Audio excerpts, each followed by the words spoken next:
Hello and welcome to Buddha and the Coach vlog powered by Soul Performance Academy. I am your host, Dan Mickle. The Buddha and the Coach is a weekly vlog focused on the teachings of the Buddha in a coaching light. The Buddha and the Coach is proud to be sponsored by It's Called Normal Athletics. ICN Athletics makes the extraordinary ordinary through adaptive beach volleyball. Everyone should have the opportunity to enjoy and excel at the sport, and ICN offers the programs and educations to make it normal for adaptive athletes to play on any court. Help them make the beach volleyball court a place for everybody. For more information or to make a donation to the 501c3, please visit icnathletics.com. Again, it's called Normal Athletics. I'd like to thank Dave and John for their continued support of the Buddha and the Coach vlog. All right, lesson 21. This week we are talking about resolutely chain yourself to attain peace.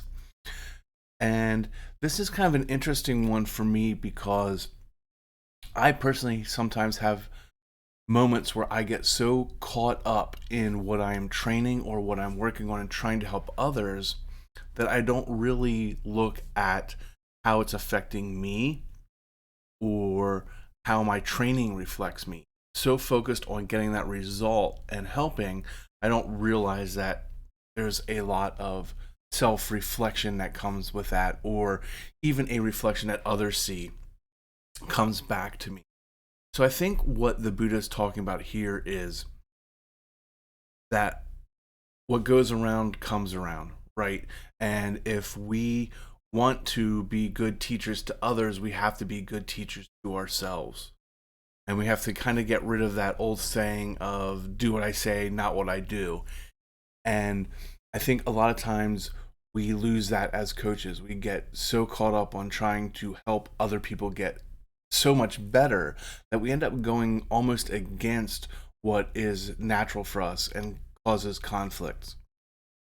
A prime example is in the sporting world with punishments.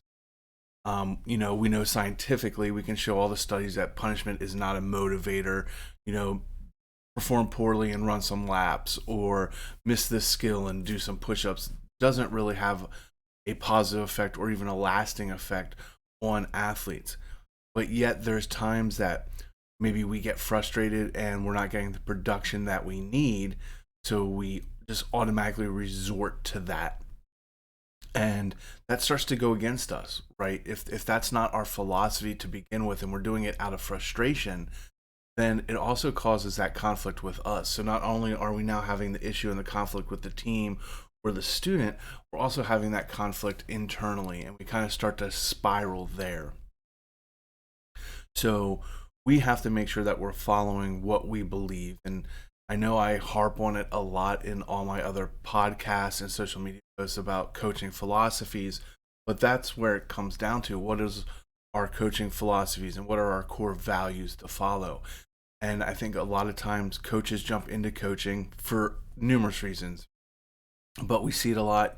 Your kid's little league team doesn't have a coach, so you jump in and coach, which is awesome.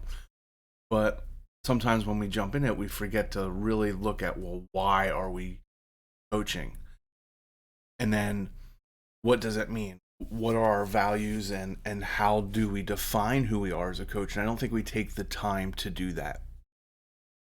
So we're not resolutely training ourselves to attain peace, but yet we're trying to find that peace to give to others. We have to start with ourselves. We have to train ourselves in what we want. Another great example is when we talk about feedback. We talk about our players or people that we're working with not able to accept feedback, but how often do we work as coaches in giving feedback? How often do you train on actually presenting that?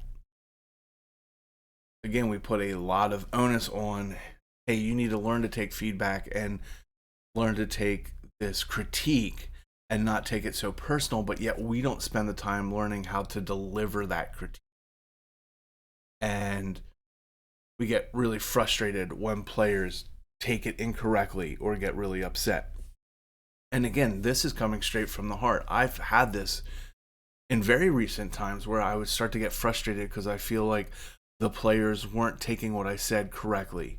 They were taking it to heart. We say that they were taking any critique as criticism. And I was getting really bummed out and even upset that that was happening. And then I realized that a lot of it's happening because I haven't worked on how to deliver that. It's easy for me to say, hey, don't take this as criticism, it's just a critique. But those are just words. We need to learn how to actually deliver it and work through it. And I think that is part of the problem as well. We work so hard to be at the best at the X's and O's and the tactics of what our sport or what we're trying to train, but we don't take the time to think about how we're delivering it and actually train ourselves in how to educate. We talk about coaches as being educators, which I agree, and it's totally awesome. But how much do we actually spend on learning how to educate? How much time have you spent as a coach on an offense or defense or a play versus how to deliver that message or how to get the most out of your players in those moments? I'm sure that ratio is much higher towards the X's and O's than it is for the educational component. But yet everything we do is based on that educational component. And I think for me, the switch and when I've started to have the most success, and I'm not talking about wins and losses success, I'm talking about growth of players, growth of teams, growth of program, is when I started to focus the same, if not more, on the educational aspect of how I am a coach. How am I delivering this? How am I getting through? And less on the X's and O's. And again, I get it. That can be extremely hard as a coach because you have the pressure to win. Everyone can say, most high school coaches don't have to win because they can't fill the positions if they fire them. But that's I don't know that that's entirely true, but even if it was, I mean, who wants to feel that way all the time that they're not producing success? And I was just reading a story of a local softball coach who turned a program around that was doing really, really bad. They've become successful, but they opened up the position and he's allowed to reapply for that softball position. But basically, they fired him. And a lot of it was, I don't want to put it on the parents, but there was a lot of involvement, administration involvement, community parents, because they didn't like his approach.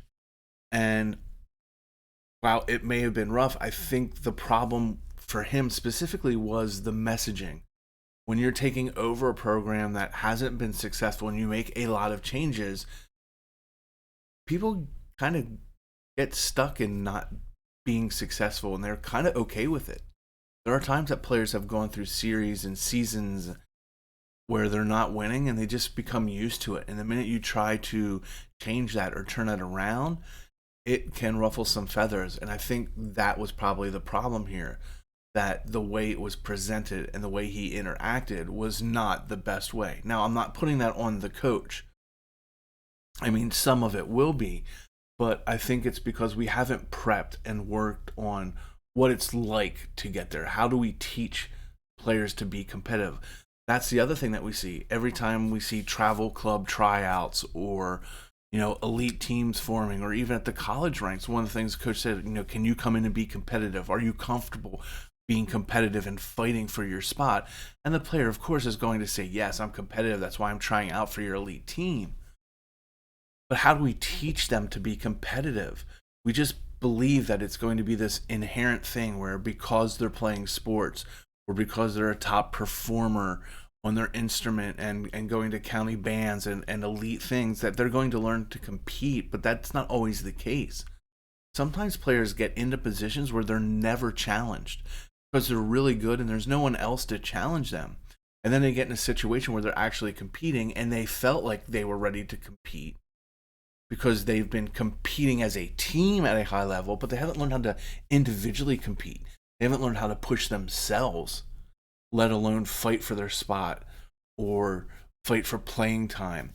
And we just expect them to because all this, they're at this high level and they should have been exposed to it by now, but they aren't always.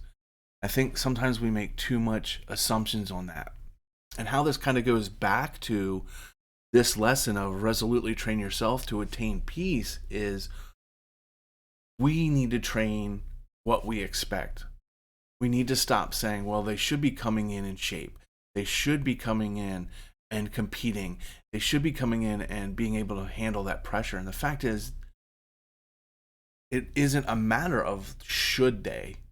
It's a matter of what do we expect. And our expectations are often way too high. So we need to train ourselves to get to that level, to get to that piece of, okay, this is what we need, and this is what I stand for, and this is how we're going to. Every year I personally review my coaching philosophies, and I've had the same core values and the philosophy for a while.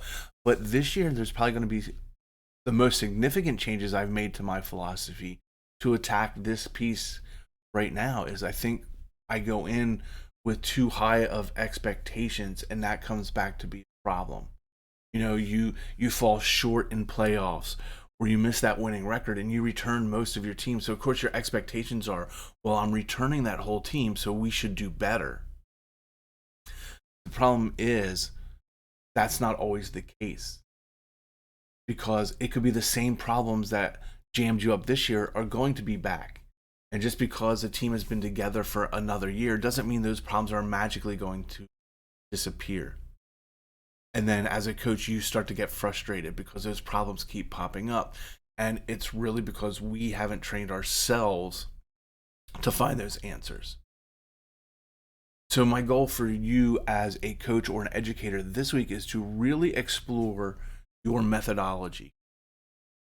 How are you communicating? How do you give feedback? How do you present competition in your arena, whatever it is, whether it's sports or performance or in the classroom? And look at how you have trained. How much effort and time have you put on to be a better educator, to be a better carrier of the message that you want? Or are you assuming that those players have been exposed to something like that and it should just be boom, right in there with it? So again, lesson 21, Buddha and the Coach, resolutely train yourself to attain peace. And again, I'm taking it in this message of, to attain peace, we have to attain how we are teaching. To get that peace, we need to learn how to give feedback, how to give instruction, how to get the most out of our teams. Stop putting it on just the players to do it. And let's start to look at how we're delivering it and how we're guiding them. Because I believe that we do not spend enough time learning to be coaches or learning to be teachers. We spend too much time on learning what we are teaching. And I'll just close with this final thought.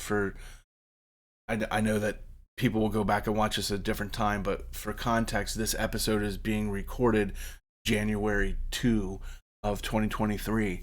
And one of the things that I'm going into this year in everything I do is I'm going to stop focusing on becoming and focus on being. I felt like I focused so much on working and getting better and becoming a better teacher and becoming an educator that I've never actually stopped and put it in place to do it. So to be a better coach, I'm actually going to start to incorporate all the studies and everything that I've been learning. Instead of just trying to acquire the knowledge, I need to start using it. I think that's what we need to do here. We need to start using the knowledge that we acquire as coaches.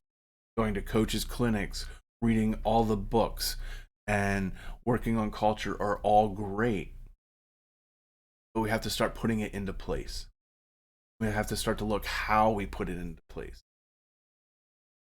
Stop worrying about the culture that you want to create and start looking at how are you actually going to create that culture? What are the steps to create that? And that's what's going to help you obtain. Because even if things just organically happen, you might still have conflict in you because you weren't part of the process. And for me, that's what it's all about. We want to be part of the process. But we need to learn how to train ourselves to be that. All right. That is the lesson for this episode, lesson 21, Buddha and the Coach. Resolutely train yourself to attain peace. Peace, much love, don't suck, and moving forward, a new hashtag, one day one.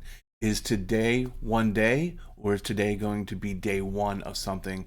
The choice is yours. See you on the next episode of Buddha and the Coach. I'm Dan Mickle.